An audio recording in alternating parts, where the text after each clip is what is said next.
The woman was doing something with a pair of needles that couldn't be described as knitting. Oh, hi. Bonjour, monsieur. Would you like me to foretell your future? No thanks. I'm very good. It only takes a minute. Thanks all the same, but I'm not superstitious. Besides, if it only takes a minute, that's not much of a future to look forward to. Are the flowers for sale? Oui, monsieur. Okay. I'll take a bunch of those white ones. I wouldn't do that if I was you. No? They are lilies, monsieur. Some people associate them with death. Yikes. Thanks for telling me. What other flowers do you have? Dahlias? What do they signify? Insecurity? I don't want to give her the wrong idea about me. What about the tall yellow ones? Those are iris, the flame of passion. And the little yellow ones? Sensuality. Well, they're no use to me. I want to make an impression, not jump down her throat. I've changed my mind.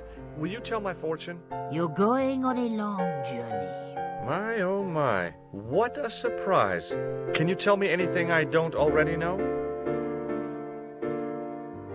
How does this fortune-telling routine work? If I knew that, I wouldn't be selling flowers for a living. Haven't you ever wondered why you were blessed with the gift? Well, it's a bit like satellite television, I suppose. Some of us are born with a built-in receiver dish. I just happen to be one of the lucky ones. Can you really foretell the future? Only time will tell, monsieur. The strange thing is, I can't seem to see myself in the future. Other people, I have no problem. But when I try to see what might happen to me, nothing. That must be scary. Maybe. I figure it's a kind of natural safety mechanism. Either that, or I don't have a future. Do you know a young woman called Nicole Collard? Yes, I do. She lives upstairs from me in the apartment block across the street. The door isn't locked, but you'll need to give it a gentle nudge. It sticks, you see, because of the damp. The landlord said he'd fix it before winter sets in. He's been saying that for 3 years. How long has Mademoiselle Collard lived here? A few months. She's in for a shock when the cold weather comes. Drafty windows, insufficient heating. It's a struggle to keep warm. The only reason I stay is because the rent is cheap. Your young lady, she deserves better. I thought Mademoiselle Collard was a successful photographer. Not as successful as she makes out for all her fine clothes. Oh, I've heard her crying herself to sleep at night. That's awful. Now don't you let on that I've told you. She's proud, that one. Too proud, if you ask me. Have you seen anyone out here watching Mademoiselle Collard's apartment? Yes, I have. A strange man. Tall and thin as a broomstick. He kept his face hidden, but I saw his eyes peering from evil little slits. How was he dressed? A long brown raincoat with a hat. Or like Humphrey Bogart? Yes, but he didn't have Bogart's charisma. Besides, this guy looked like he needed a toilet. You never saw Bogart clenching his buttocks like that. Is there anything else you can tell me about Mademoiselle Collard? No, monsieur. Do you recognize this nose? No, monsieur. What can you tell me about this tissue? Nothing. What can you tell me about this material? It's a very expensive piece of cloth, monsieur. See you later. That's right, monsieur, you will. It was the door to Nico's apartment.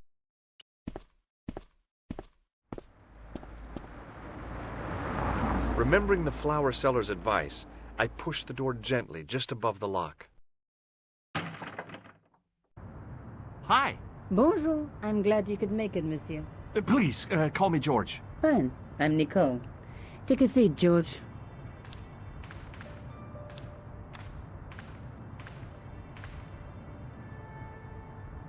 Eh bien?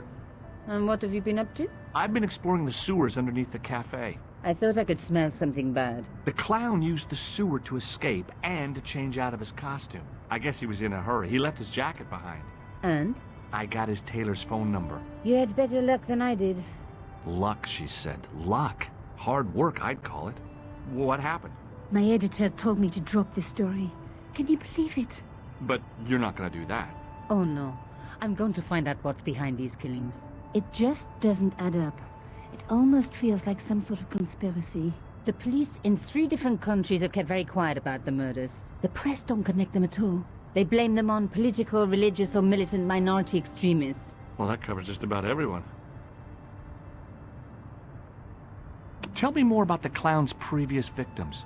The first was Arno Bellota, the millionaire pharmaceutical baron.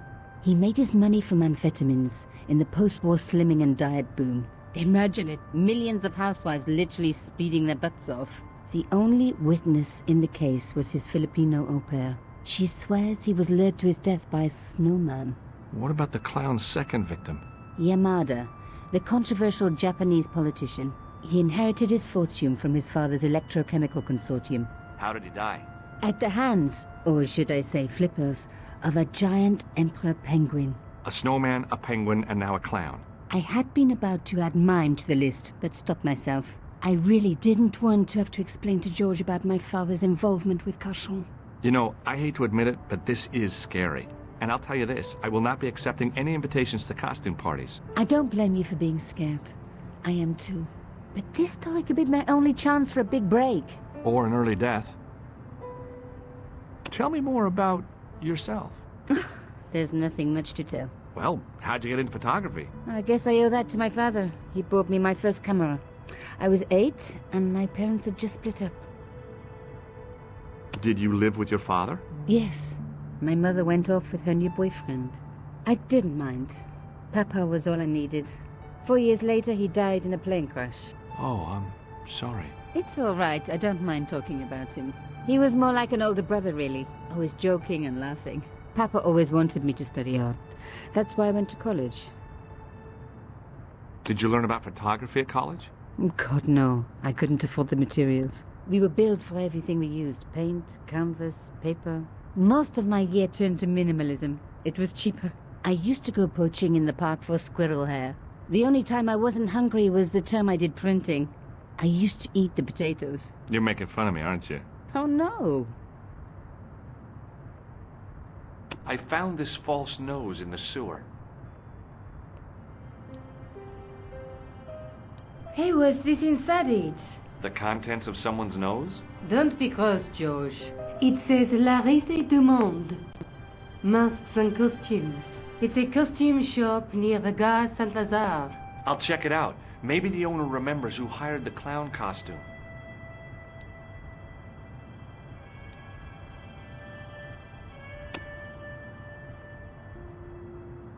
I found this tissue down the sewer. That's disgusting, George. No. I think the stuff on it is grease paint, like actors use, or clowns. It's still disgusting. Get rid of it.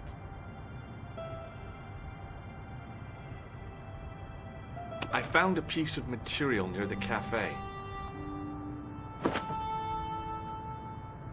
When I showed it to the concierge, he recognized it right away. It's very distinctive, all right. Just wait until you see this. I developed a film I shot at the cafe. Here, George. It's an enlargement I made. Look what that guy's wearing. Checkered pants. The same material as I found in the sewer. That's right. This guy shouldn't be difficult to find. Oh, no? Take a close look at his right cheek. A scar in the shape of a horseshoe. Or a crescent moon. How come you enlarged this photograph of me? Because I noticed the guy behind you, of course.